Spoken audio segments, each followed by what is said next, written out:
Sejam todos muito bem-vindos a mais um episódio Além do Ordinário e hoje tenho comigo um homem com quem estive presencialmente apenas uma vez. Reconheço-lhe uma criatividade fora de série e alguém sem medo de arregaçar mangas para o trabalho, onde para ele o impossível define apenas um grau de dificuldade. Pedro Barros, cuidador, atento e perspicaz, este homem é um dos melhores anfitriões por quem já fui recebido. Amante da filosofia e das conversas profundas, não abdica do fogo aceso, da natureza, da comunidade, nem do espírito comunitário. Louco por Deus, é um buscador eclético que se interessa por diversas culturas, diversos estilos musicais, diferentes pontos de vista e está sempre disposto a partilhar enquanto aprende. Pedro, é uma honra ter-te aqui e quero agradecer por teres aceito este convite para estares aqui hoje e a ter esta conversa de certa forma em público comigo. Obrigado, E João. nada, então altamente. Ouço falar de ti desde 2008, penso que foi 2008, 2007, e a primeira vez que te vi estavas a alimentar a maior fogueira que vi num dos espaços mais incríveis onde estive até hoje, no Sacred Fire, no Boom Festival. E quando fui a primeira vez a esse festival, disseram-me que tinhas sido um dos grandes impulsionadores dessa área e sei que já não estás vinculado com essa criação, mas gostava muito de trazer este assunto para esta conversa. Como é que surgiu esta ideia do Sacred Fire? De onde veio essa inspiração? Fizeste isto sozinho, não fizeste? E acima de tudo, qual era o papel daquela fogueira gigante que ali existia? Olha lá, João. Quer dizer, eu não sei se é dizer boa noite, boa tarde ou bom dia, porque isto cada um ouvirá isto à hora que lhe apetecer, não é? Obrigado por este convite, obrigado por esta conversa. Nós já tivemos aqui umas conversas engraçadas antes de começarmos a gravar. Olha, João, eu na altura tinha passado uma boa parte da minha vida a trabalhar digamos, hoje em dia temos esta coisa de dizer o mainstream ou uma coisa qualquer assim, mas na realidade, ou seja, tinha feito uma carreira dentro da área da tradução. Fui muitos anos tradutor dentro da área audiovisual, portanto fazia legendagem para cinema, para televisão. Venho daí a termos profissionais, portanto fui criado bilingue entre a Alemanha e Portugal e desde miúdo me interessei muito pelas línguas, falava 4 idiomas fluentemente, depois mais tarde ainda adquiri o castelhano, portanto falava assim.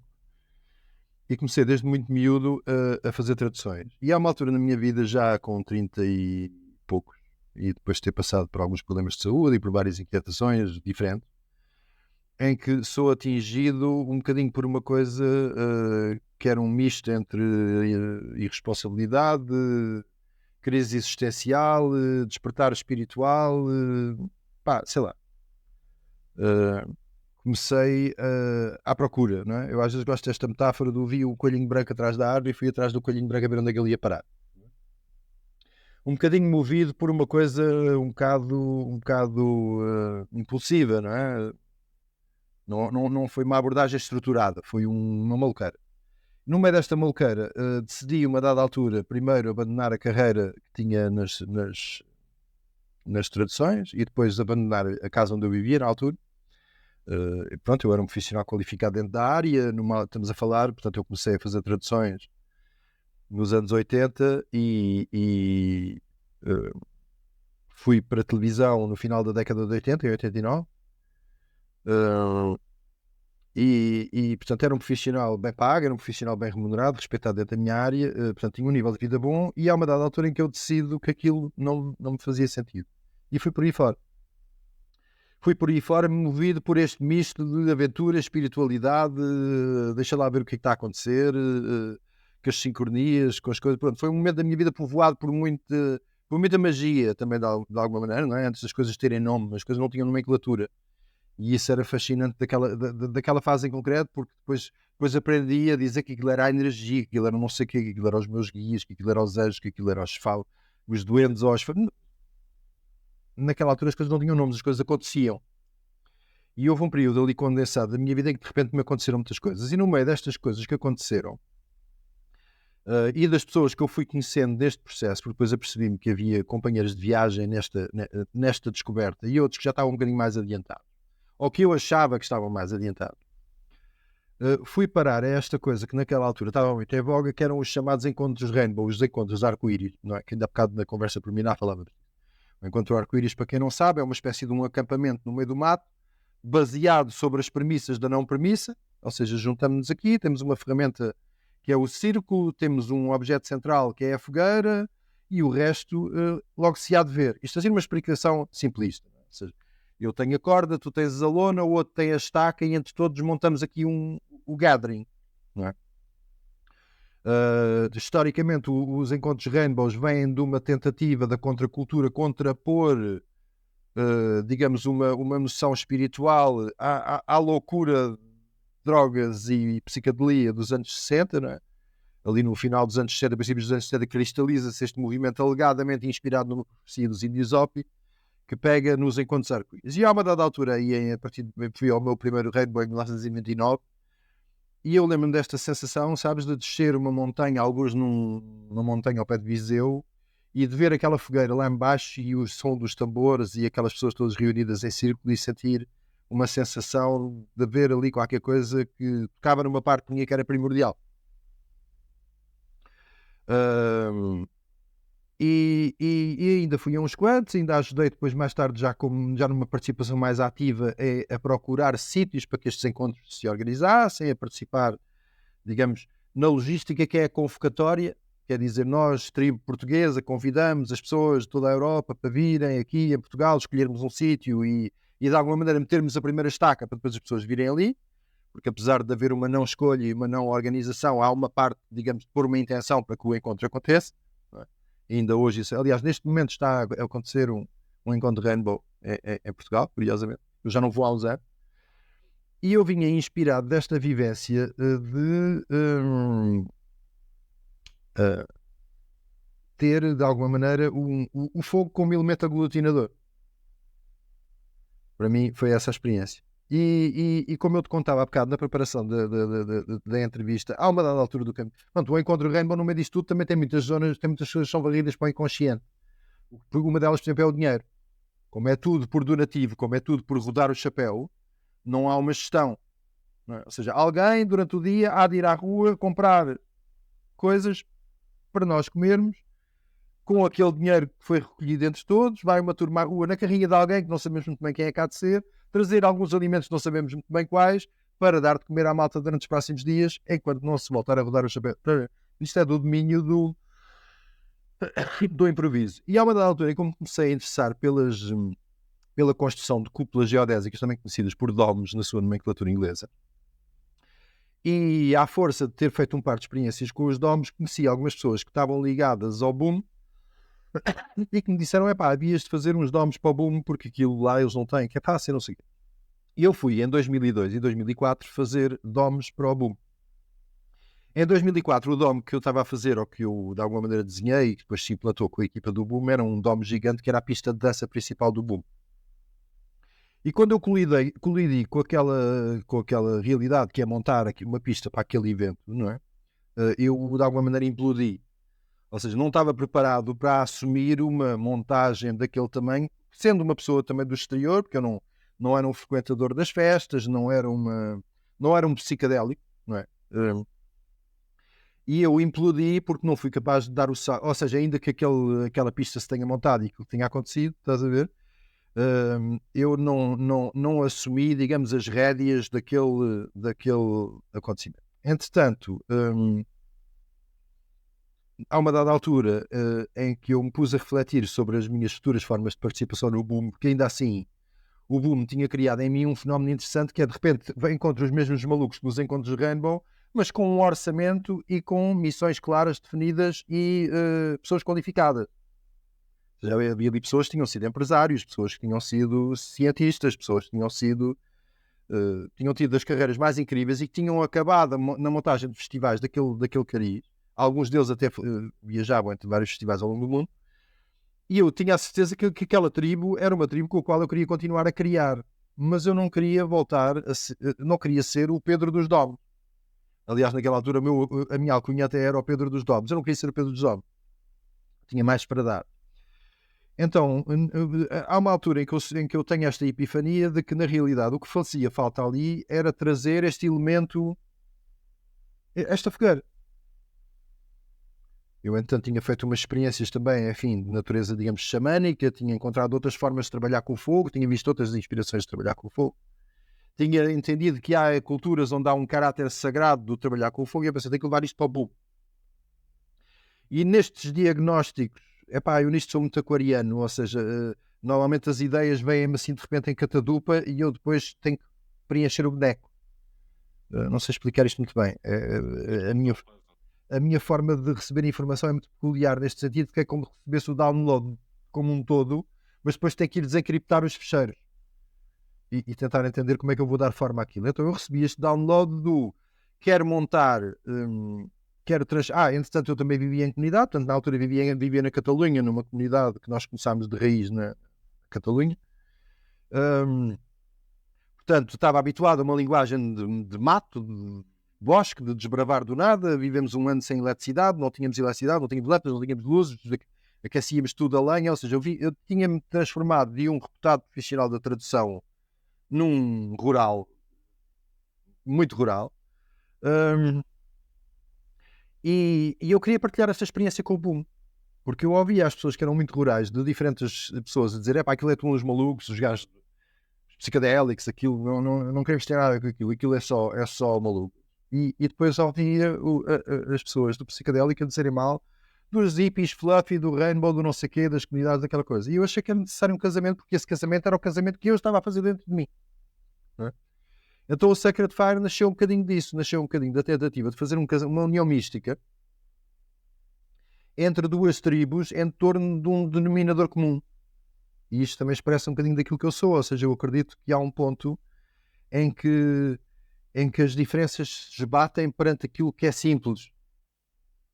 Não é? E na realidade o mais simples são sempre os elementos. E isto, por exemplo, foi uma coisa que os encontros de Rainbow me ensinaram. Não é? Temos esta fogueira que é a única fonte de calor que nós temos aqui. Temos esta fonte, ou este rio, ou esta coisa que é o único sítio onde vamos buscar água potável. Portanto, temos que o cuidar. Não é? Temos a terra que nos ampara e temos o ar que nós respiramos. E eu, de repente, entendi a cultura elemental. E entendi também que a cultura elemental é o mínimo denominador comum que nos irmana a todos. Até à aparição, digamos, da linguagem informática, todos os fenómenos eram fenómenos de água, fogo, ar e terra. Mas sem entrar demasiado na filosofia, foi este casamento místico. Ou seja, o que é que eu fiz? Juntei uma equipa de malucos de duas comunidades onde eu tinha passado até à data. Arranjámos uma motosserra, entrámos num bosque de eucaliptos que tinha ardido e cortámos uma carrada de pau, carregámos-los num caminhão, levámos-los para o terreno do boom. Eu na altura já tinha feito um bocadinho do trabalho de produção, tinha vendido a ideia ao boom. Quer fazer aqui um palco acústico, um bocadinho de música ao vivo, quer que tenha uma fogueira. E a reação e retratei-me, porque tinha a noção que a minha experiência enquanto coordenador da montagem do Dance Floor tinha sido um desastre total. Então, no fundo, sei que o ano passado correu mal, mas eu tenho esta ideia e gostava de experimentar. E o Boom também estava num ponto de viragem de ser um festival psicadélico, digamos, baseado naquela arte do line art e do neon e do flúor e da coisa toda, para um estilo de construção mais orgânico, mais... Não é? Então eu apareci com esta ideia de quero fazer um jardim, quero fazer uma fogueira, quero meter música ao vivo e quero trazer para aqui todos os meus amigos que eu fui conhecendo ao longo dos anos com talento e capacidade destas vivências comunitárias, para a gente montar aqui uns tasquinhos, povoar isto e fazer aqui umas coisas engraçadas. O que é que aconteceu? A experiência foi de tal forma bem sucedida, não é? Que o público aderiu em massa àquilo e à área, por sorte, ou não, foi um sucesso imediato logo no primeiro ano. Eu depois até acabei por ter feedback de pessoas que me disseram: eu ia com o puto, no carrinho de mão, ainda pequenino, e ali havia jardins, era um sítio fresquinho, vocês tinham escolhido um sítio à sombra, a música era tranquila, havia comidinha logo ali ao pé, comida boa caseira, e eu senti-me seguro ali para ir com o meu filho, por exemplo, para te dar uma ideia do tipo de feedback que eu recebi. Mas as pessoas aderiram àquela ideia da música ao vivo, do verem músicos, da interação direta, não aquela coisa do DJ, de estar tudo virado para aquele lado, não é? De repente havia ali uma coisa muito orgânica E aquilo foi um sucesso logo à primeira. E foi um sucesso que de alguma maneira também se entrosou, se não que também formou um processo que estava a acontecer no próprio boom, que foi o de adotar esta linguagem orgânica. A linguagem da jardinagem, do land art, do discurso ecológico, de toda uma coisa que hoje em dia fez com que o boom, inclusive, tivesse ganho vários prémios de sustentabilidade, não é? Nós, de alguma maneira, também informamos este movimento que o boom assumiu naquela altura do campeonato. Quer dizer, contribuímos um bocadinho para este crescimento. Depois voltei a fazer a área em 2008, nessa altura já a convite do boom, que me disse, aquilo ano passado correu muito bem, não queres voltar a fazer? Fiz em 2010 e depois em 2012, pronto, acabei por sair do boom e foi uma pessoa da minha equipa que assumiu essa função. Mas pronto, foi um casamento místico. Foi uma tentativa de cruzar a tribo psicadélica com a tribo das comunidades e das rainbows e de uma linguagem que não é diferente, mas que é complementar, para criar uma festa mais rica, não é? Porque eu achei que, já que as pessoas vêm para aqui viver uma experiência psicadélica, podem viver uma experiência psicadélica a olhar para calêndulas plantadas ao lado de flores roxas, enquanto ouvem uma pessoa a tocar no didgeridoo e comem uma pizza caseira feita num forno de lenha à tua vista. Isto para te dar uma metáfora de um tipo de experiência que para mim era aquilo que eu queria proporcionar às pessoas. Quer dizer, há muitas maneiras de tu viveres a experiência psicadélica. Não é? Eu estava à procura de uma coisa que estivesse ligada à terra, por dizê-lo de alguma maneira. Não sei se isso responde à tua pergunta. E é, sem dúvida alguma, já fui algumas vezes a esse festival, sem dúvida alguma, e é o sítio onde eu passo mais tempo. Por todas as coisas que tu mencionaste e há também outras mais. Acho que foi uma criação brutal que, pronto, desde que foi a minha primeira vez e que vi o que estava a ser criado, fiquei com muita curiosidade de fazer esta pergunta. Já tinha feito um bocado off record, mas tinha que trazer para aqui. E aquilo depois evoluiu também para uma experiência engraçada dentro do próprio boom, ou seja, tínhamos a nossa própria cozinha, tínhamos, ou seja, transportámos um bocado a comunidade e o Rainbow para ali. Em 2008 foi o apogeu disto, porque éramos 7 e tal pessoas, fizemos um palco imenso em cana e foi precisa muita mão de obra de gente para descascar a cana e amarrar a cana não é? Éramos uma equipa muito vasta que cozinhava em 2 rocket stoves e todos os dias fazia um círculo para tomar as refeições, para tomar 2 ou 3 refeições juntos, quer dizer, levámos o modelo para ali. E fez-se ali uma experiência comunitária que era engraçada. Também ela um bocadinho diferente daquela que era a experiência habitual de se montar em festivais desta natureza, não é? Onde as pessoas eram um bocadinho inquietas na forma de fazer e de repente aparecem ali aqueles fricos bem fazejos a fazer jardins nus, com um sorriso de orelha a orelha, sem serem movidos por aquela coisa às vezes um bocadinho estraquinada, passa a expressão coloquial do raver típico, digamos assim, não é? Aparecem umas pessoas com outra ligação à terra que trabalham de outra maneira. E chegámos a ter fenómenos de pessoas que vinham de outras áreas, por exemplo, a virem comer connosco, porque ali era outra coisa. Ali era outro tipo de experiência comunitária, não era outra vivência. Altamente. Até te conhecer pessoalmente em 2017, fui aconselhado por alguns homens e algumas mulheres ao longo dos anos a recorrer a encontros que tu andavas a promover entre homens. E em boa verdade isso nunca aconteceu, nunca se proporcionou, mas gostava muito de fazer uma outra questão relacionada para esse trabalho.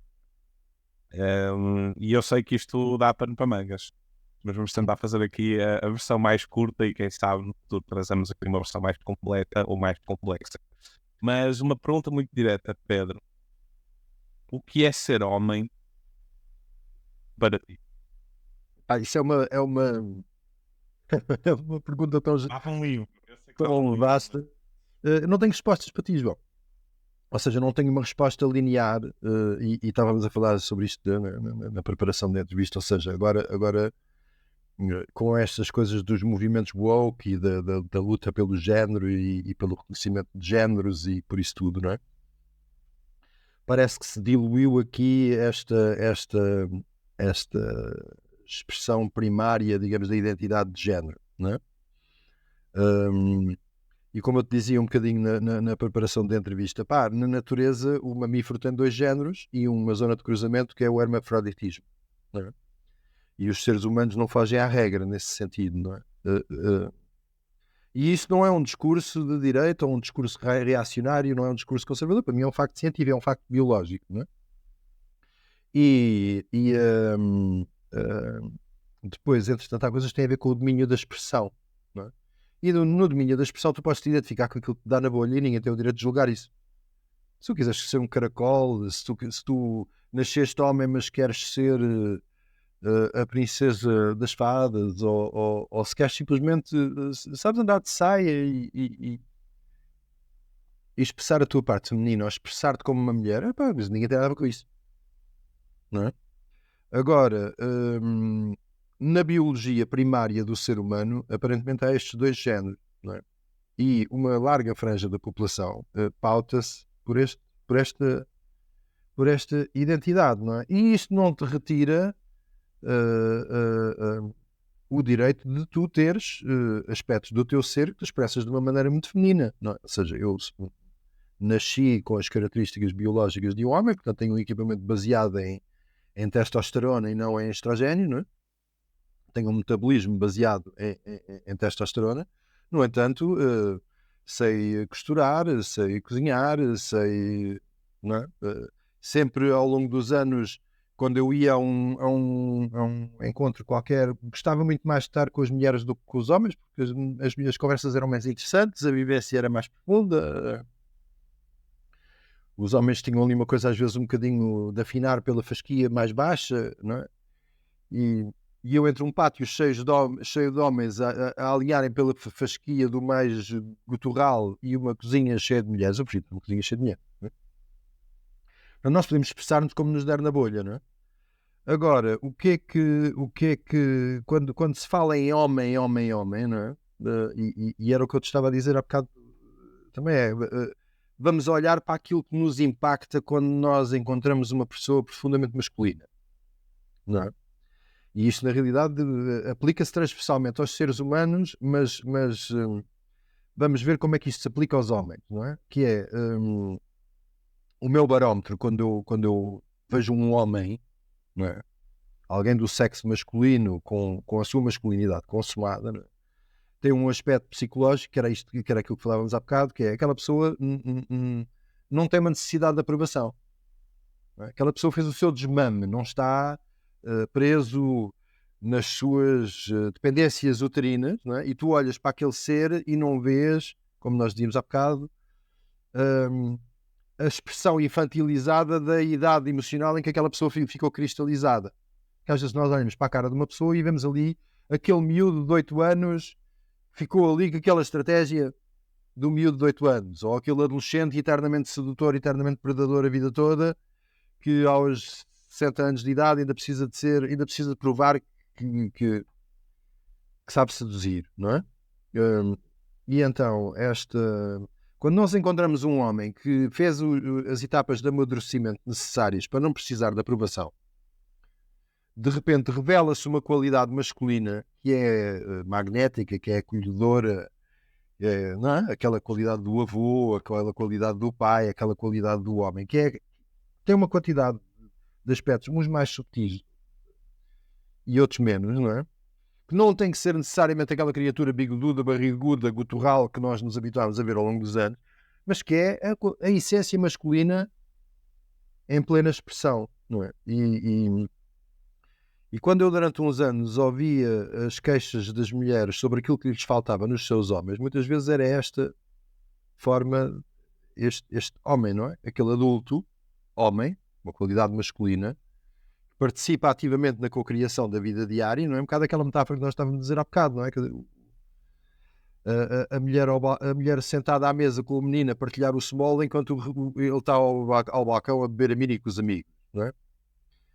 E isto depois são comportamentos transversais, não é? O homem colapsado agarrado ao telemóvel no centro comercial enquanto a mulher escolhe sapatos para a criança.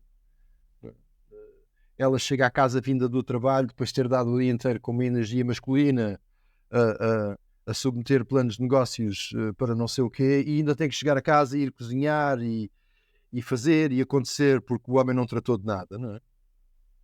E se contrapusermos isto, a expressão do masculino na sua forma bonita, romantizada, se calhar pelo ideal europeu, temos aquele homem que chega a casa, faz as suas tarefas, faz aquilo que tem a fazer, toma conta dos putos, não é? E que permite que a mulher, de repente, expresse as suas qualidades femininas intrínsecas mais bonitas, que é o ser bonita, brilhar, não é? Isto também nos remete para a análise do que é uma qualidade, o que é uma qualidade intrinsecamente feminina, não é? É ser aquela figura inspiradora, não é? E isto não é meter as mulheres dentro da caixinha de serem a dona de casa agarrada atrás de tachos, aquelas bonecas, não é? Não é uma boneca. É aquela mulher que é capaz de estar o dia inteiro a submeter planos de negócio ou a ser cientista no laboratório e que chega ao fim do dia pode pôr-se bonita e arrasar completamente, não é? E estas qualidades intrínsecas que tanto nos inspiram e tantos filmes de Hollywood povoaram, não é? Parece que têm andado perdidas, mas se formos a tentar nas queixas e reportarmos ao nosso próprio referencial, quando é que eu encontrei um homem que me impactou, não é? Não é aquele pedreiro,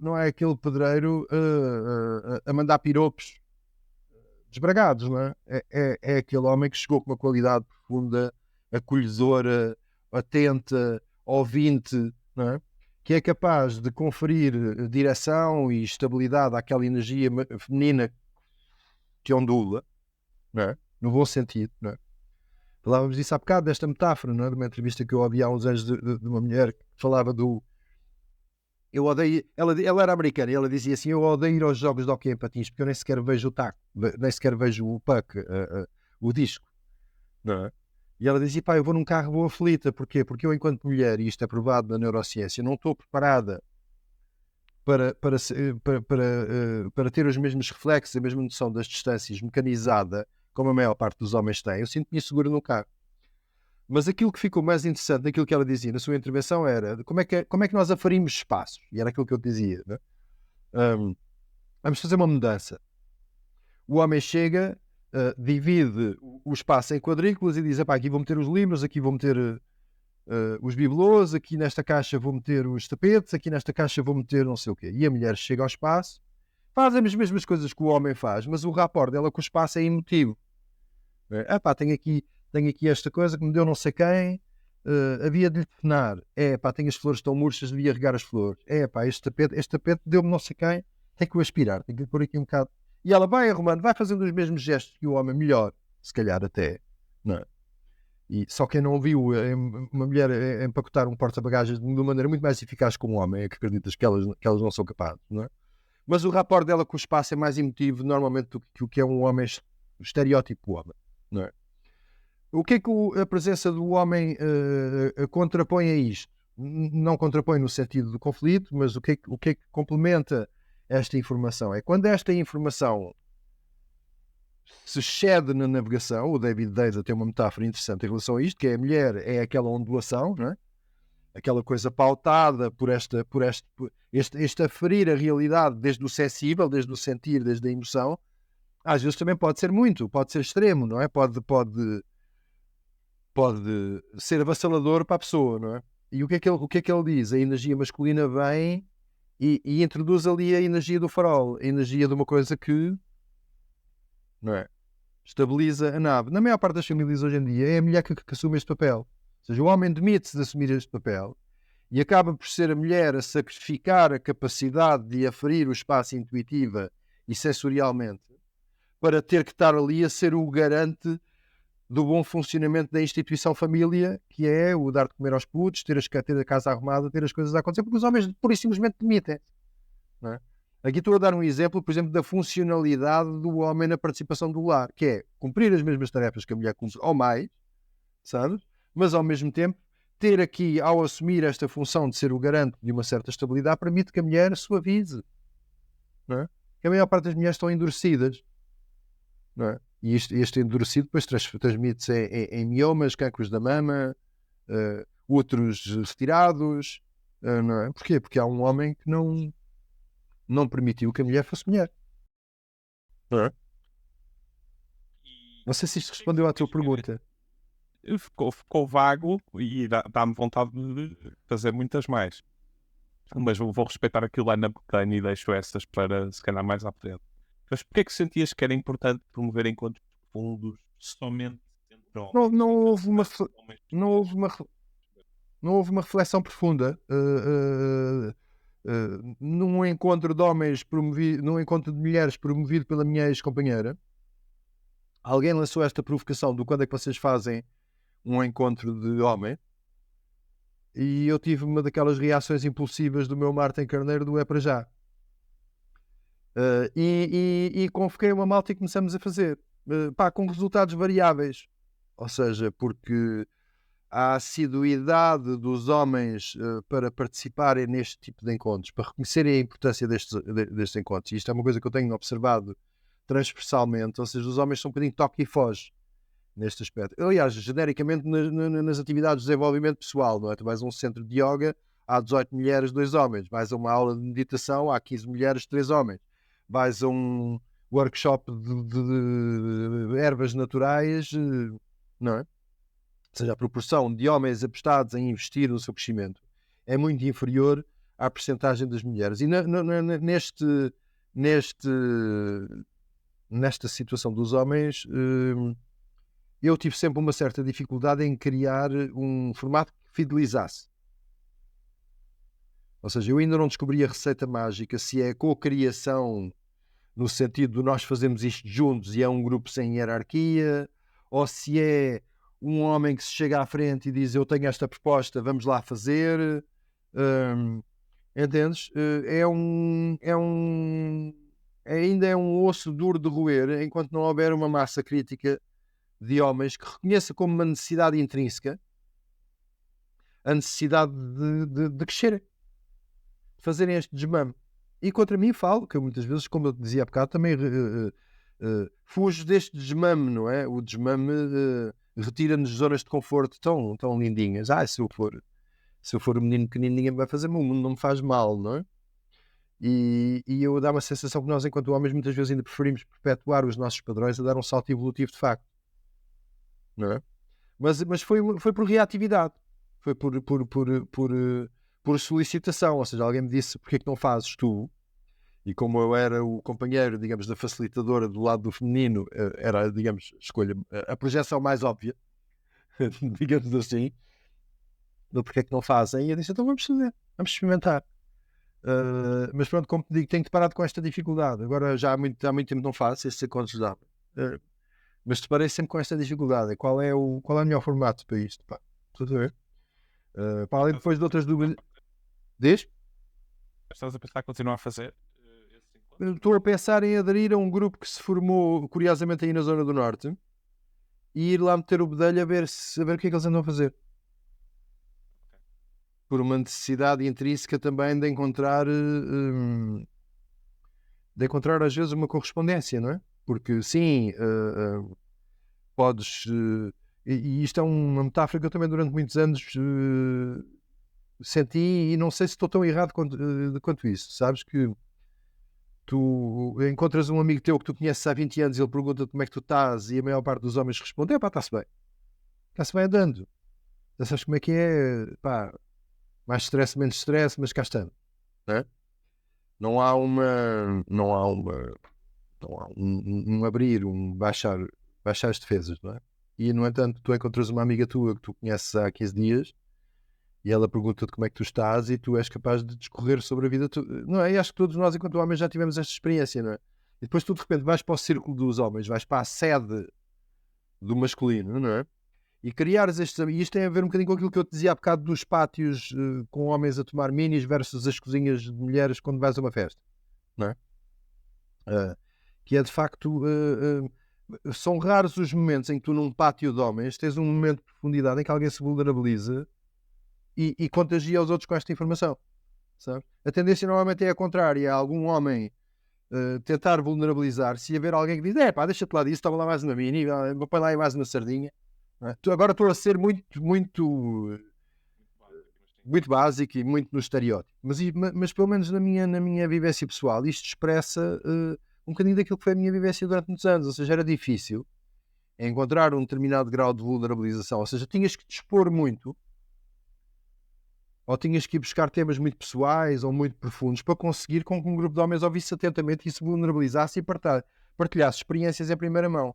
Isto é uma coisa que acontece sistematicamente nos encontros de homens, que é tu promoves um encontro de homens e, por exemplo, tens um círculo de partilha e há sempre um determinado número de indivíduos que têm uma dificuldade tremenda em falarem da sua experiência na primeira mão e partem para umas generalizações filosóficas abstratas, levantam voo e vão por aí fora, não é? Em vez de dizerem, epá, eu ando aqui com um problema com a minha mulher, ando com um problema com os meus filhos, ando com um problema de identidade, não sei o que é de fazer no trabalho, estou numa crise existencial, e falarem deles próprios consecutivamente na primeira pessoa, sem citarem ninguém, a recorrerem a uma fonte externa de informação e só expressarem a sua própria experiência. É muito difícil nós, enquanto homens, vulnerabilizar-nos desta maneira para os outros. Sabe? Ainda que eu acredito que hoje em dia as coisas também evoluam, não é? Mas não tenho a certeza.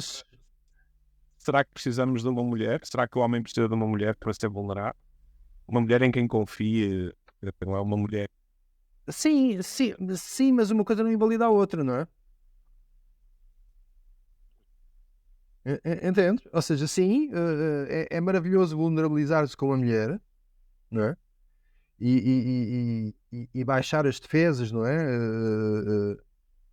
Como genericamente é bom baixar as defesas com qualquer ser humano que a gente se encontre, não é? Com uma mulher isso tem um cariz especial, não é? Porque contraria também um bocadinho aquela projeção entrincheirada, blindada, não é? Aquela coisa, o homem blindado, não? Ou seja, eu baixar as defesas não significa que eu agora me tenha que transformar num português suave. Eu posso manter a intensidade, eu posso manter o meu masculino na sua máxima expressão, arrebatar uma mulher e fazê-lo de peito aberto, vulnerável, receptivo. Sabes? E isso para mim seria a expressão sublime ideal do lidar com, do lidar com o feminino. Não é? Agora, porque não somos capazes de aplicar isto ao masculino também, não é? Sabes? São muito isolados os grupos em que isto acontece, não é? Pessoas ou que têm processos criativos muito intensos, ou equipas de práticas desportivas muito intensas, ou não é? Eu quero acreditar que, pronto, que há situações em que tu és tão obrigado a lidar com a vitória e com o fracasso e assumir-te tão frontalmente perante os outros que a vulnerabilidade se torna indispensável, porque senão não fazes parte, não é? Não te incluís, não é? Agora estou a falar, digamos, da vivência corrente daquilo que nós, na maior parte dos homens, experienciamos no dia-a-dia, não é? Existem homens de H grande e homens de H pequeno. Sim. É uma expressão que muitas vezes consegues evidenciar algumas diferenças entre Eu acho que tem a ver com aquilo que eu digo, com aquilo que já te disse. Epá, o grau de maturidade, ou seja, responsabilidade pessoal, capacidade de se vulnerabilizar sem entrar em estratégias, em estratagemas e tentativas de disfarçar vulnerabilidades e fraquezas, não é? Ou seja, uma frontalidade, um assumir do ser muito claro, não é? Versus uma expressão diminuída, uma expressão não assumida, uma expressão esquemática, infantilizada. Não é? Acho que todos nós já encontramos um bocadinho dos dois, não é? Eu penso que tem a ver com isto, com responsabilidade por si, pelos outros, não é?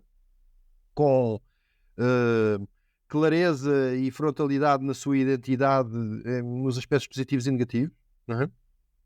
Não ter necessidade de manipular, não ter necessidade de mentir, não ter... Vamos lá ver, eu estou a dizer isto ao João e contra mim falo, porque eu sei que tenho partes de mim completamente infantilizadas e partes de mim cheias de esquemas e cheias de estratégias, não é?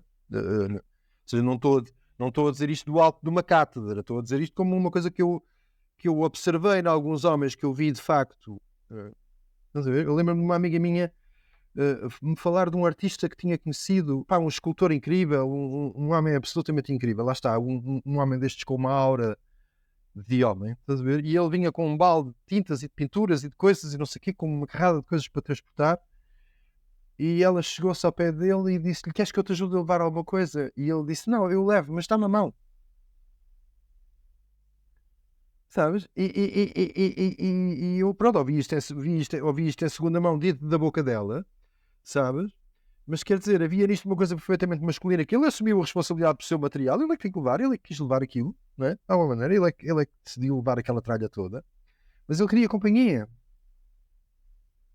sabes? E ele deu-lhe a mão não desde um ponto sedutor, do dá-me lá a mão, não, foi estamos juntos, dá-me a mão, sabes? E para mim isto era de uma delicadeza, de uma vulnerabilidade, de uma sensibilidade muito interessante. E depois vias os trabalhos dele, que eram universos incríveis de imenso trabalho, todas as esculturas de trash art elaboradíssimas, de milhares de latas esborrachadas, milhares de tábuas de palete recicladas, mas milhares literalmente.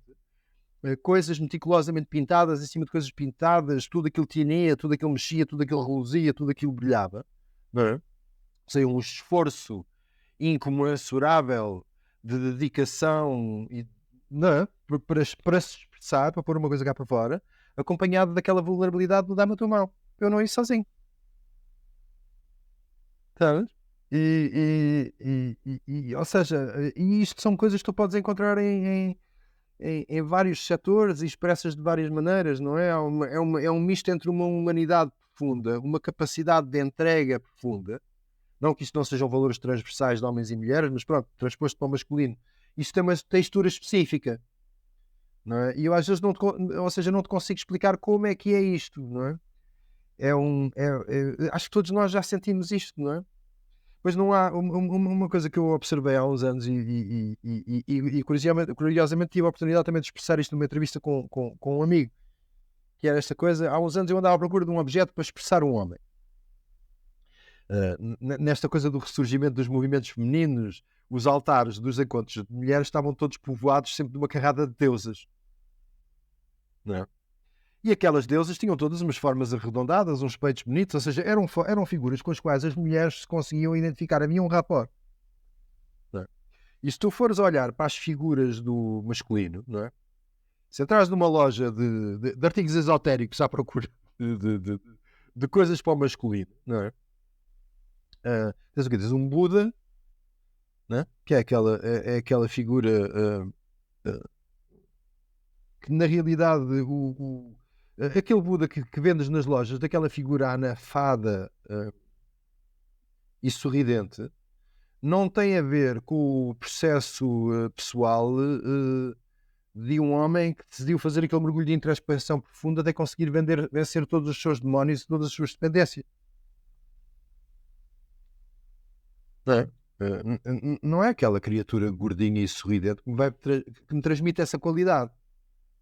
Não é? Na realidade, se calhar é essa a qualidade intrínseca do Buda, não é? Aquele estado meditativo, fundo, não é?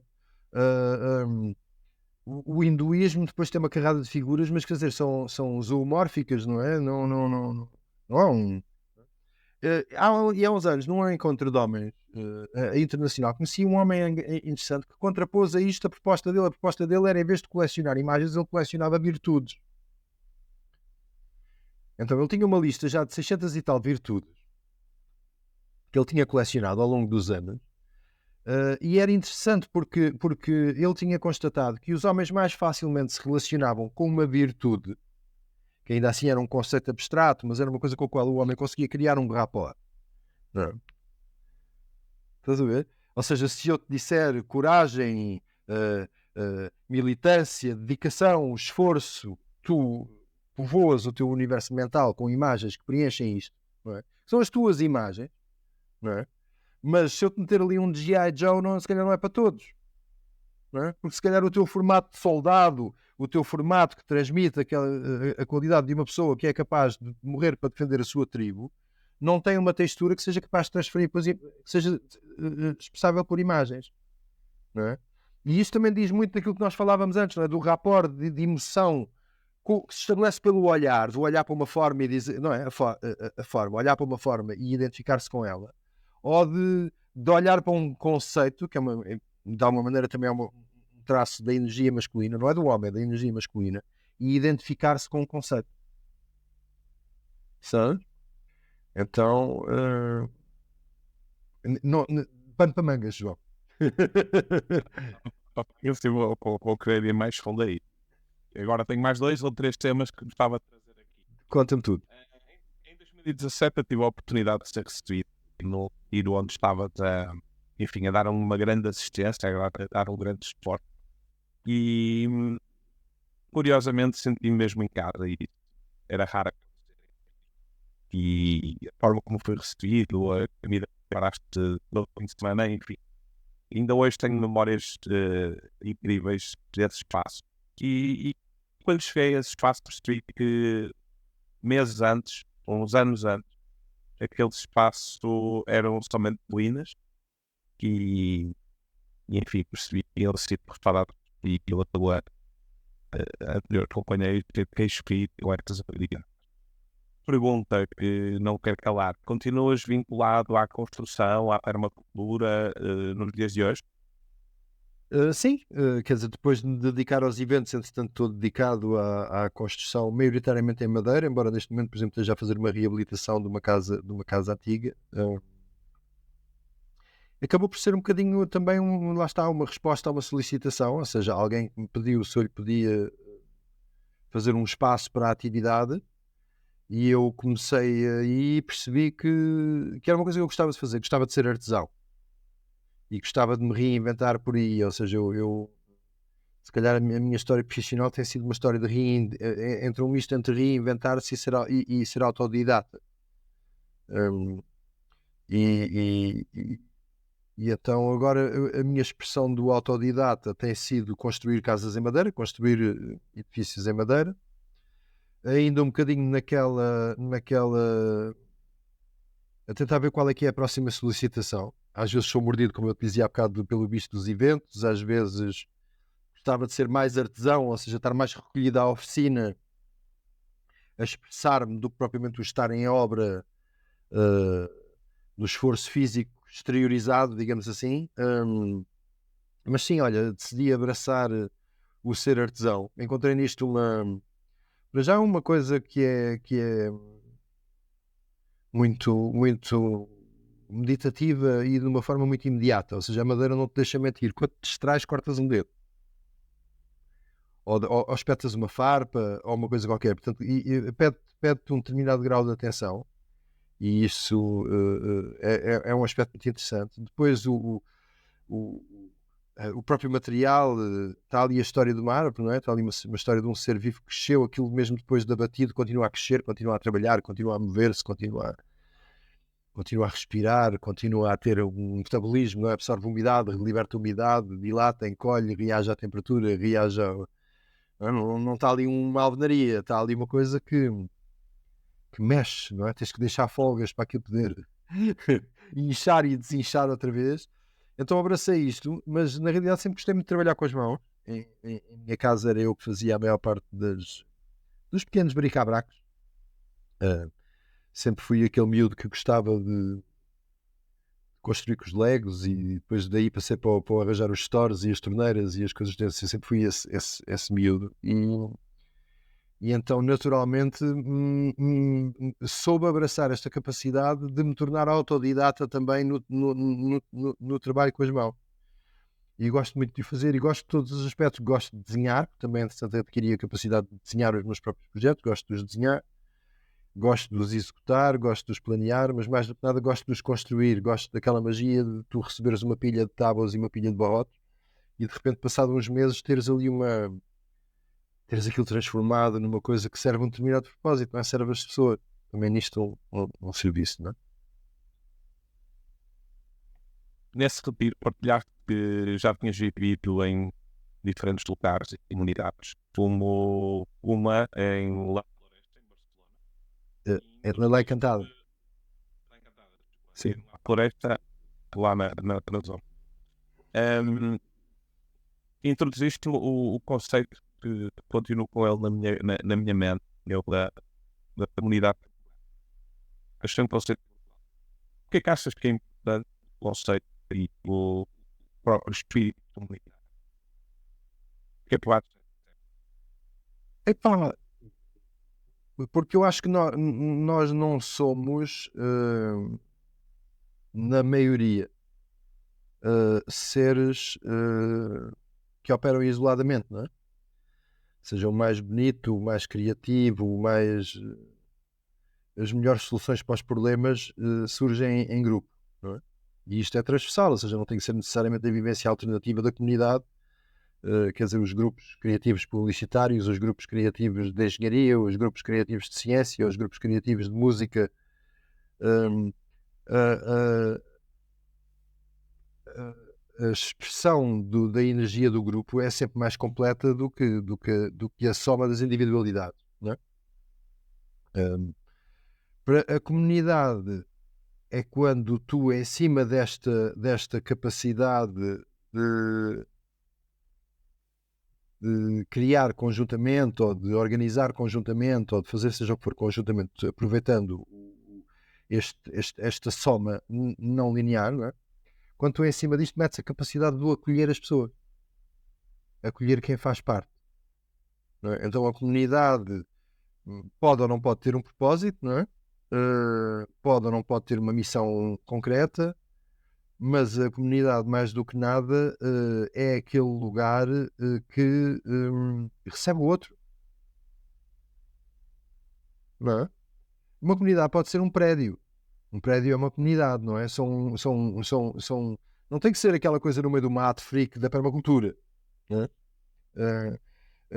Aliás, a permacultura é um conceito que as pessoas, sem desprezo depois da parte técnica da permacultura, que é muito interessante, não é? No aproveitamento das águas, no aproveitamento dos recursos, da gestão, não é? Mas na realidade, as pessoas há não tanto tempo quanto isso atrás viviam em permacultura. As pessoas não tinham meio de transporte para fazer, não é? Tu hoje vais à Amazon, mandas vir uns parafusos da Alemanha, mandas vir umas placas de isolamento da França, mandas vir uma ferramenta da China, entregam-te aquilo em 4 dias, ou 5, ou um mês, ou não é? Esta coisa da globalização, e tu há 70 ou 80 anos atrás, e ainda hoje, em não tão poucas zonas do planeta quanto isso, não é? Tu não ias buscar coisas não sei onde para fazer não sei o quê. Não é? Tu fazias a tua casa com as matérias-primas que estavam à mão, ali, não é? Por isso é que as pessoas construíam em pedra no norte, porque no norte havia granito, e em taipa no sul, porque no sul havia argila, não é? E os telhados eram de telha de canudo, porque havia argila no sul, e eram de lousas de xisto no norte, porque havia xisto no vale a seguir, não é? E as pessoas viviam daquilo que havia, não é? E as pessoas não tinham uma mentalidade de obsolescência programada, não é? Ou seja, tu não fazias um muro de contenção para uma leira na encosta da montanha, para ele cair passado 2 anos, e tens de ter aquela trabalheira toda outra vez de arrastar aqueles calhaus por ali em cima, não é? Mobilizavas a família toda para arrastar aqueles calhaus, e aquilo, independentemente de alguma ocasional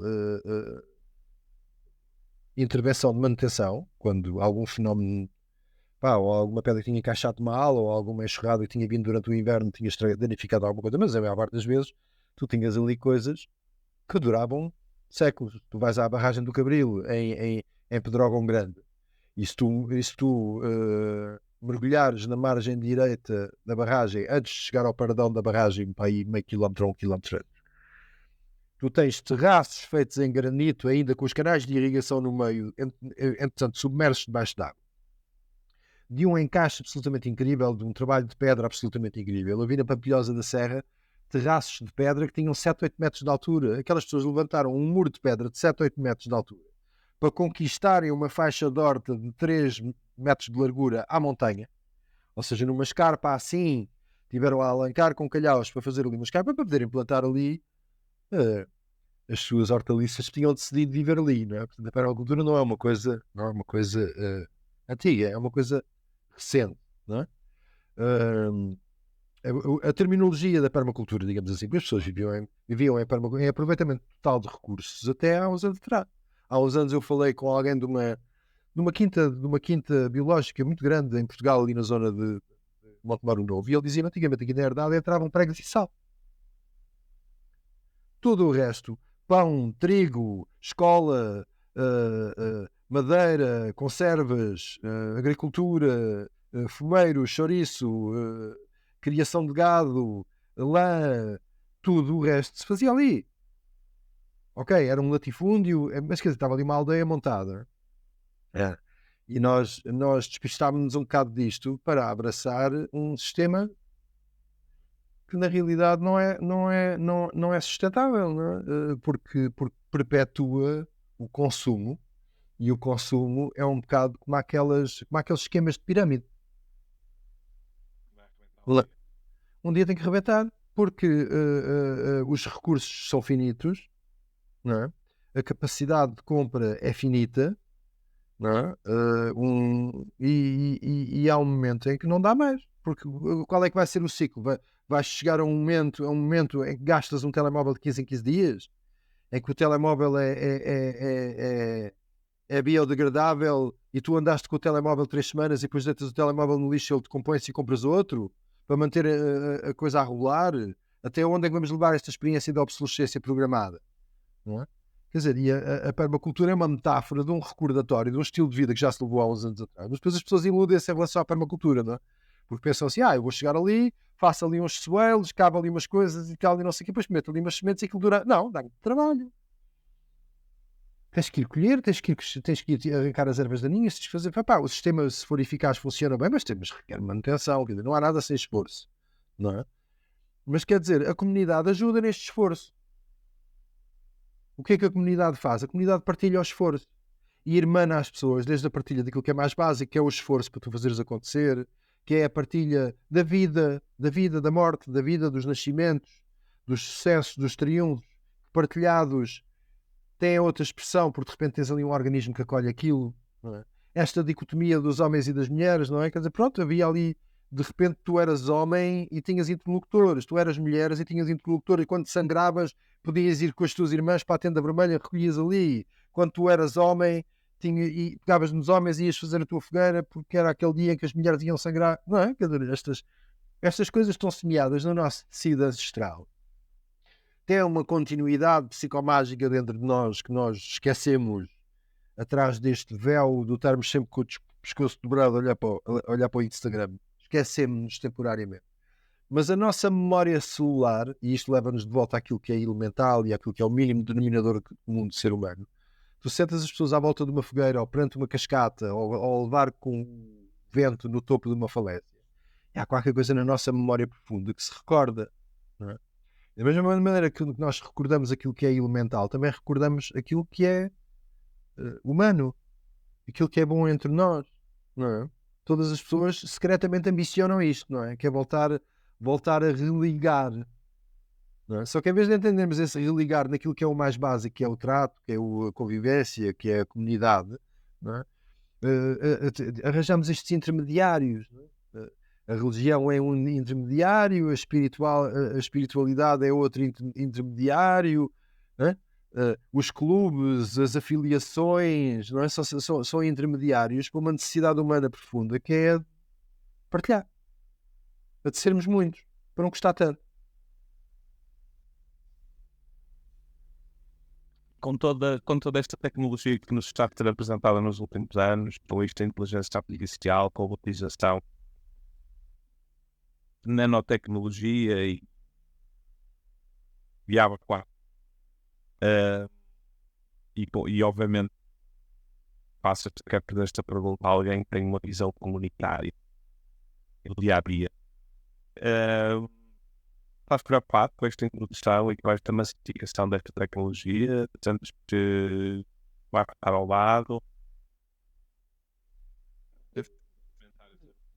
Olha, eu há uns tempos, fiz anos agora em fevereiro, e quando estava assim nesta reflexão sobre o meu aniversário, de repente pensei numa coisa interessante que vinha troncar também numa coisa que tinha lido uns dias antes, que é alguém que tivesse a minha idade quando eu nasci, eu tenho 56 anos, okay?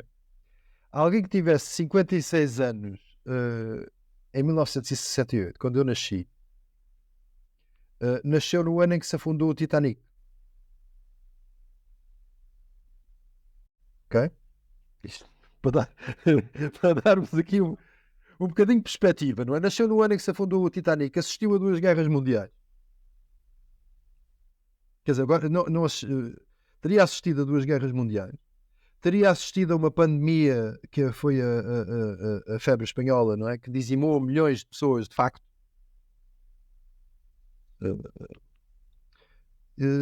Sem antibióticos, sem ventiladores, sem vacinas, apanhavas aquilo e se o teu sistema imunitário não desse resposta, já foste. Não é? E curiosamente, na última vaga, já em 1920, salvo erro, até foram as pessoas com o sistema imunitário mais forte que mais faleceram. Houve um excesso de resposta dos sistemas imunitários àquela estirpe em particular, que vitimou mais pessoas do que até as pessoas que tinham uma resposta imunitária mais débil. Ou seja, a pandemia, ao evoluir, acabou por fazer mais vítimas na última fase às pessoas que tinham sistemas imunitários mais fortes. Mas pronto, isto agora é periférico em relação a isto. Essa pessoa teria assistido a uma grande recessão, teria assistido ao advento da popularização do automóvel e do motor de combustão como um meio de circulação, teria assistido aos primeiros ensaios de voo, porque a experiência dos irmãos Wright também é do início do século, se pensares bem. Aquela coisa atada com os araminhos e com o papel era contemporânea de um gajo que tivesse nascido para cumprir a idade que eu tinha quando eu nasci. E na realidade, quando essa pessoa cumpriu a idade que eu tenho hoje, ainda não havia televisão a cores. Ou a televisão a cores era uma coisa que estava a começar. Ok? Portugal, salvo erro, em 1950 e tal, estava a ter as suas primeiras transmissões de televisão. Portanto, a televisão era um fenómeno com 10 anos. Ok? Se olhares para o salto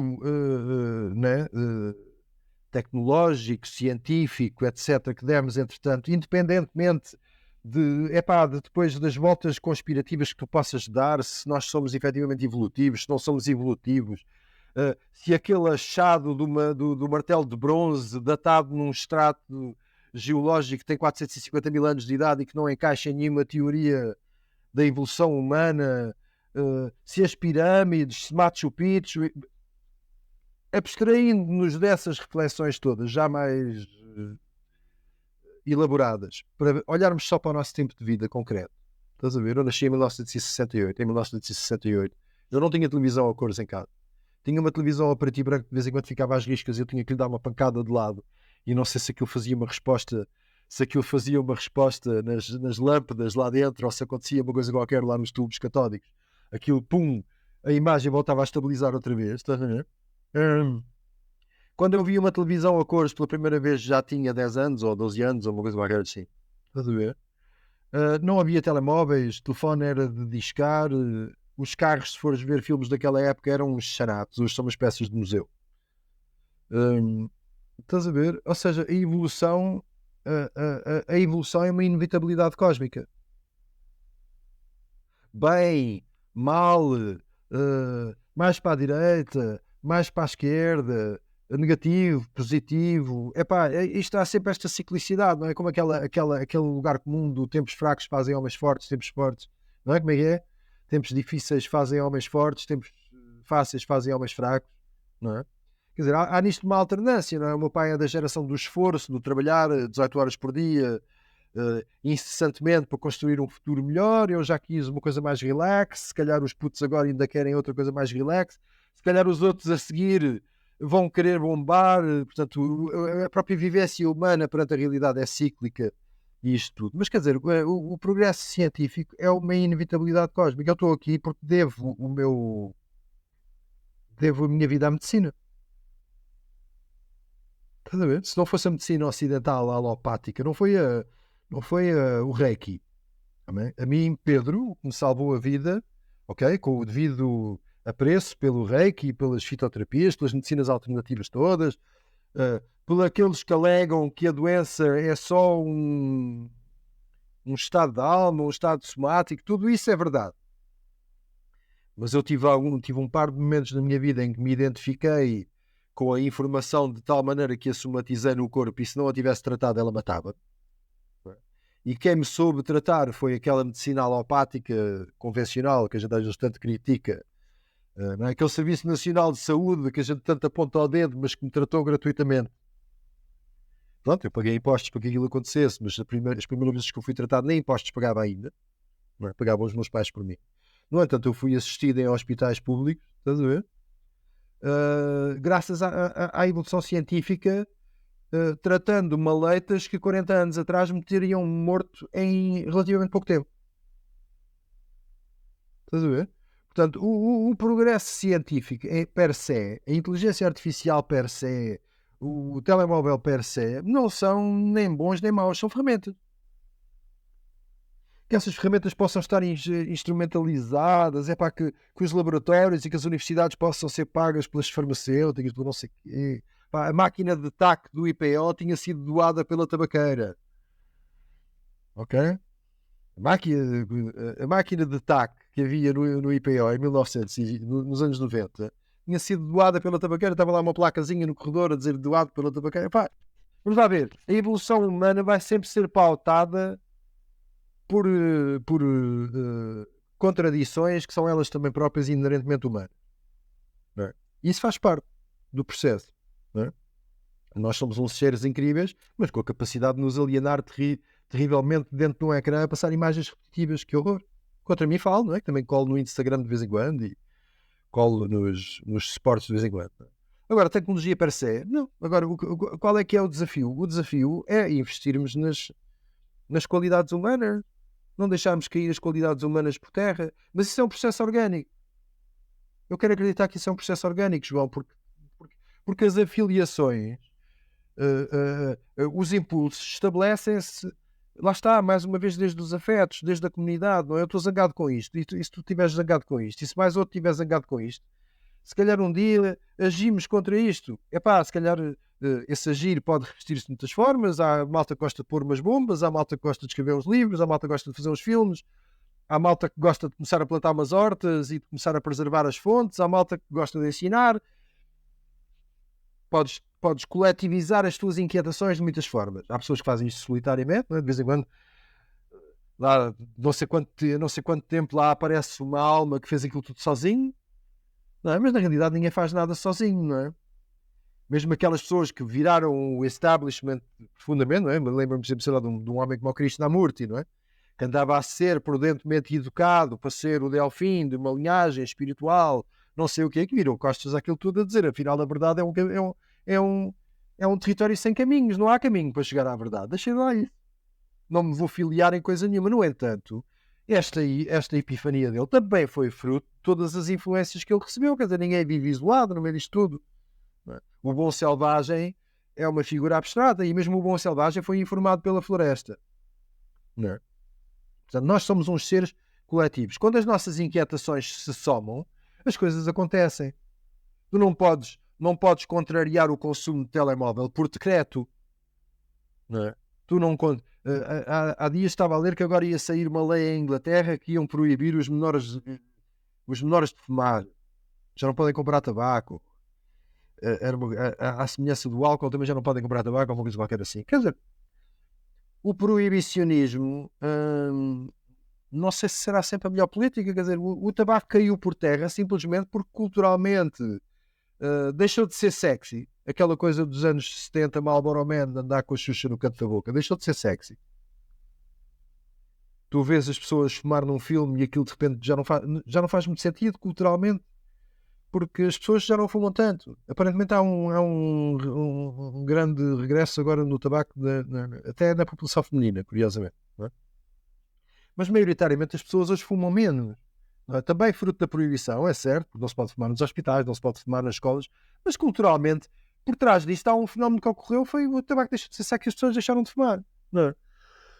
Um dia vai deixar de ser sexy, negares a presença do outro para estares enfiado cada um no seu telemóvel, e naturalmente as pessoas vão constatar que não faz sentido que isso aconteça. Claro, a iniciativa avulsa daquele restaurante como eu li há dias, em Itália, não sei onde, que te oferece uma garrafa de vinho se tu deixares o telemóvel à porta. O restaurante em Itália adotou esta coisa de se tu meteres o teu telemóvel numa gavetinha à entrada do restaurante, eles oferecem a garrafa de vinho.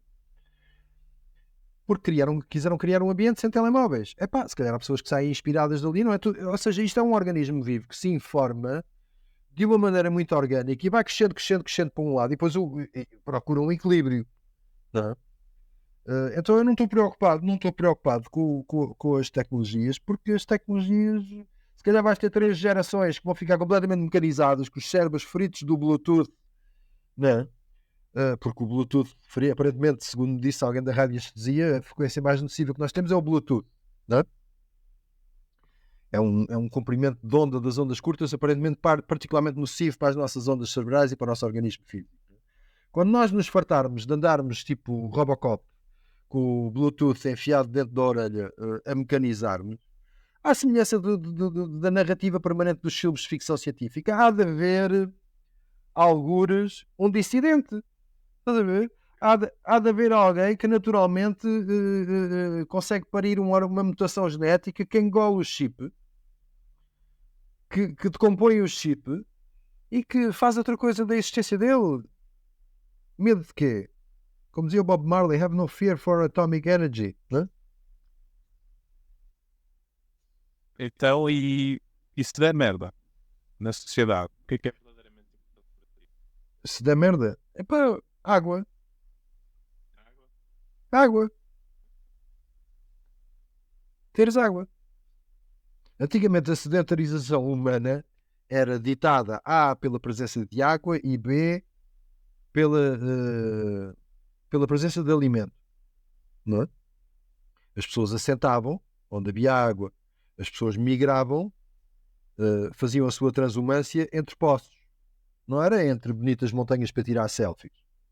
Era, eu bebo água aqui, encho os odres, dou de beber ao gado, atravesso 40 km de deserto, acabo de beber os odres, morrem 3 ovelhas, mas chego ao oásis seguinte e toda a gente volta a beber outra vez e a gente continua a viagem. Não é? Quando tu assentavas onde havia água. Todas as aldeias tinham uma fonte. Todos os povoamentos humanos tinham uma fonte de água. Ou era do rio, ou era da nascente, ou era de uma coisa qualquer. E aquela água era sagrada, aquela água fazia parte da vivência das pessoas. Não é? E hoje em dia tu vês essas águas emparedadas, ou agora ligada à rede, não é? Mas a rede é uma coisa, estás a ver? Ou seja, quem vive nos grandes aglomerados urbanos está a consumir água que vem de dezenas de quilómetros de distância, transportadas num tubos, de uma barragem onde ao fim de semana a malta anda de mota d'água e anda de não sei do quê, e anda de não sei do mais, e a água é transportada dentro de tubos, não é? Purificada de forma mecânica e depois posteriormente de forma química para poder ser potável. E se alguém um dia fecha a torneira, já foste. Se houver um fenómeno cataclítico que parte ao tubo, se houver uma vontade política que feche a torneira, ou se houver como dizia aquele CEO inenarrável da Nestlé, que dizia que termos direito à água, que não tínhamos direito à água, não é? Que a água não era um bem público, uma coisa que brota da terra em todo lado, que devia ser a captação e o processo de transporte da água, sim, até deve ser pago, entendo, não é? Deve ser cofinanciado pelos cidadãos, não é? Temos que contribuir para que isso aconteça. As pessoas antigamente resolveram esse problema descentralizando o seu abastecimento de água. Tu vivias num local e aquele local tinha água, ponto final. E se tu fazias agricultura, tinha que haver água para regar também. E se tinhas animais, tinha que haver água para os animais. Tinha que haver água proporcional à quantidade de água que tu consumias. Se aquele sítio não tinha água para tu fazeres agricultura, não podias fazer agricultura, das duas, uma não fazias agricultura ou mudavas de sítio. E isto é simples. Vamos lá ver, João. Isto não carece de filosofias profundas. Portanto, a coisa mais básica que nós temos é a água. E isto não é uma coisa filosófica. Não é preciso irmos fazer manifestações com faixas a dizer water is life. Porque ao quarto ou quinto dia de tu não beberes água, vais começar a sentir os efeitos. Os teus rios vão começar a entrar em colapso e vais passar mal. Se calhar aguentas 2 semanas, se calhar aguentas 3 semanas, não é? Mas precisas de água. Portanto, isso é um debate muito importante. Neste momento está-se a sacar água de 1000 metros de profundidade para regar abacateiros no Algarve, não é? E para regar campos de golfe e para fazer não sei o quê. Agora aparentemente ali o governo pôs um travão, ou os governos regionais puseram um travão, moderaram o consumo, não é? Mas na realidade tu andaste desenfreadamente a gastar durante anos água, dos lençóis freáticos já de sido pauperados pela plantação extensiva de eucalipto. Não é? Tudo o que era freático em Portugal ficou drenado pelo eucalipto, não é? Da nossa 90% ou 80%, ou não sei o quê, há tempos li uma estatística que já não me recordo o valorizado. Mas uma quantidade exorbitante da nossa floresta autóctone ardeu ou foi substituída por eucalipto. Não é? Todas as árvores que retinham água nas suas raízes foram substituídas por eucalipto, que é uma coisa que cresce tanto em profundidade como em altura para ir buscar água subsolo e que drena os solos. Aliás, quando tu cortas um eucaliptal, vês o aspecto da paisagem. Não é? E tu entras dentro de uma floresta de bosque autóctone e a paisagem não é aquela, não é um universo úmido, é outra coisa. Tudo aquilo que retém água neste território em concreto, não é? Foi dizimado a 80 ou 90% nos últimos anos. Não é? Isso é coisa que correr mal. A tua primeira preocupação é procurar um sítio com água. Compra um terrenozinho que tenha um poço, que tenha uma nascente, que esteja ao lado de um riacho. Possas beber e fazer horta e beber água. É.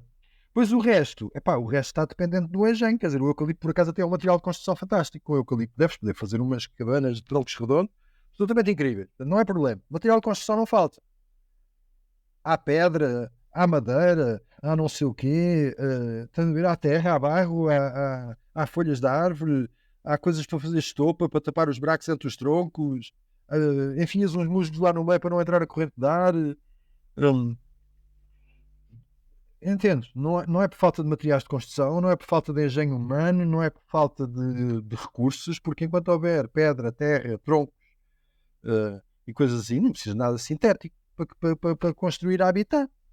Os seres humanos nunca precisaram de nada sintético. Se calhar a abertura para a rua era mais pequenina, porque não havia dinheiro para vidros ou para fazer janelas, não é? Ou não havia muito, pelo menos. Não é? E tinhas ali uma portadazinha de madeira que impedia o pior da nortada, mas na realidade tu dormias, era na cama com muitas mantas e com muita gente a dormir junto. Não é? Mas aquecimento, construção, não sei o quê, já é tudo secundário em relação àquilo que é fundamental para a existência cotidiana, que é ter água potável. Se a coisa correr mal, assegura-te de que estás num sítio com água. Percebo perfeitamente. Estás a ver? Depois, se tens armas ou não tens armas, não é? Esta coisa americana se tens depois uma semi-automática em casa ou não sei o quê, pá, sabe? Isto foi por acaso foi um dos primeiros fenómenos que eu assisti no Covid, sabes? Quando foi decretado o primeiro confinamento. Estava na altura ali na zona de Sintra e um dia estava pronto, no campo, na iurta de um amigo meu e estávamos os dois sentados à fogueirinha e de repente começámos a ouvir gritos. Começámos a ouvir gritos, fomos ver. E então, quando lá chegámos, estava um indivíduo em cima de uma varanda de uma vivenda com uma semi-automática, uma metralhadora. E um miúdo assustadíssimo atrás de uma moita. E aparentemente o miúdo tinha saltado para dentro do quintal daquele senhor, alegadamente em busca do cão. Que o cão lhe tinha fugido. Mas o miúdo, de facto, sofria de alguma perturbação mental. Mas a mulher do senhor tinha-se assustado muito com aquele miúdo lá metido dentro do quintal dele e o rapaz não foi de mais nada. Foi ao armário buscar a metralhadora e o miúdo estava agachado atrás de uma moita com o outro aos gritos a dizer: se levantas daí a cabeça de um tiro. Pronto, e nós conseguimos de alguma maneira conter aquela situação até chegar a GNR, que depois tomou conta da ocorrência. Nos primeiros dias do confinamento, portanto, não sabiam de pôr máscara, sabiam de pôr luvas, como é que haviam de levar o rapaz, se haviam de levar no carro de patrulha, se não haviam. Nós, entretanto, informámos o senhor que talvez aquela arma não fosse particularmente lícita, portanto, que agora que estávamos a ver as luzes azuis da GNR à distância, talvez fosse bom ele guardar aquele recurso, porque talvez não tivesse os papéis necessários para atestar da legalidade daquela ferramenta. Ao que prontamente a arma desapareceu e quando ele apareceu cá fora já vinha de mãos desarmadas para falar com a GNR e explicar o que lhe tinha acontecido. Mas, ou seja, no caso das coisas correrem mal, as coisas podem correr mal de muitas maneiras. Ou seja, vai haver pessoas que vão responder desde o errático, louco, perdido. Aquele momento, eu estou a narrar esta história porque aquela história para mim foi um condensado de três realidades paralelas. Sabes? De alguém que estava louco, que estava um bocado perdido e que não se soube movimentar dentro daquilo que era seguro para ele, que era aquele miúdo, de alguém que respondeu desde a postura do vou defender o meu território com unhas e dentes, como metralhadora que eu tenho aqui guardada para o caso disto me correr mal, não é? E de nós que naquele filme, curiosamente, desempenhávamos o papel dos mediadores. Nós estávamos aqui ao lado, ouvimos os gritos, baixa lá a arma, que nós não... Porque ele dizia logo, vocês estão feitos com ele. Nós tínhamos, não estamos feitos com ele, estávamos ali atrás, somos aqui os seus vizinhos, ouvimos a gritaria e viemos ver se havia algum problema, se podemos ajudar de alguma forma. Mas foi necessário insistir nesta mensagem para que o senhor não assumisse aquela atitude do eu vou-vos dar um tiro também, percebe? Nós assumimos o papel do mediador. Agora, onde é que tu te posicionas neste triângulo? É absolutamente indiferente. E em bom rigor, nenhum de nós pode prever onde é que tu te vais posicionar. Porque tu se calhar até podes ser uma pessoa hiper preparada para um cenário de catástrofe, mas não teres a resiliência emocional para, sei lá, de repente veres uma rua pejada de cadáveres. Por exemplo, agora estou a dramatizar para um cenário apocalipse zombie, ok? Ou podes ser um cobarde, a vida toda ter sido um cobarde, e de repente perante um cenário daqueles revelares em ti um aglutinador, um sobrevivente, um inspirador, uma pessoa capaz de mobilizar recursos e outros seres humanos para continuarem a puxar a corda e a acartar o tronco e continuarem a acabar. Não sabemos, João. Ou seja, perante um cenário realmente, verdadeiramente extremo, de cataclismo profundo, nós não sabemos como é que nos comportamos. Podemos ter umas pistas e tal, mas quer dizer, na realidade ninguém sabe ao certo o que é que pode acontecer, porque há tantas possibilidades, há tantos cenários. Não é? E depois há uns cenários que não dão hipótese nenhuma. Um cenário de tsunami, um cenário não é? Como aqueles modelos que dizem que se cair aquela famosa encosta das Ilhas Canárias por aí fora pode levantar uma onda de 300 metros de altura. Se uma onda de 300 metros de altura bater na nossa costa e dizer já foste. Não é? Não há sistema. Se for às 3 da manhã já foste. Esquece. Não é? Não, tens o telefone desligado, já foste. Sabe? Portanto, há cenários que são exclusivos por inerência. Um sismo, uma erupção vulcânica catastrófica, um cenário qualquer desse género, faz uma triagem aleatória. Não é? Um fenómeno induzido pelo ser humano pode ser, se calhar, um bocadinho mais fácil de prever, não é? Mas neste momento estamos outra vez na iminência de mais um conflito armado e aparentemente continuamos mais preocupados com as promoções do Lidl e do Aldi, contra mim falo mais uma vez, não é? Certo? Agora, água. Aguinha, o elemental, João. Voltamos ao elemental. Água, uma lenha para fazer uma fogueira, porque pelo menos podes cozinhar e manter-te quentinho. Um cantinho de terra para poderes meter ali umas sementes, te lembrares de as guardar. E ar para respirar, porque se estiveres a viver isto soterrado é uma chatice. Pedro, nós estamos aqui há mais de 1h20. Vamos. E para terminar, eu quero fazer outro convite. E no Solta. ano quero criar um Literals, além do ordinário, onde quero disponibilizar algumas páginas para os convidados que estiverem, para estar, e se as senhoras decidirem, poderem interagir com os leitores. E a ideia será passar-lhes, ou dar-lhes o nosso contributo sobre o passado da humanidade e partilhar com eles algumas dicas, conselhos, ou planeios, cada um de nós, que eu e os convidados Verdade. Faz sentido isto? Fazem para fazermos este... Estou sempre aberto a propostas, João. Vamos. Bora lá. Pedro, em breve falamos e espero mesmo ter-te aqui de novo em poucos dias ou em poucas semanas. Muitíssimo obrigado mais uma vez pelo seu convite e foi um prazer incrível. Sim, obrigado a ti, João, pelo convite e, como te digo, estas tertúlias têm sempre razão de ser e é importante nós também falarmos uns com os outros, não é? Falem uns com os outros, como diz a placa no restaurante. Desliguem o telemóvel, falem uns com os outros. Grande abraço, meu querido. Grande abraço. Até já. Tchau, até já.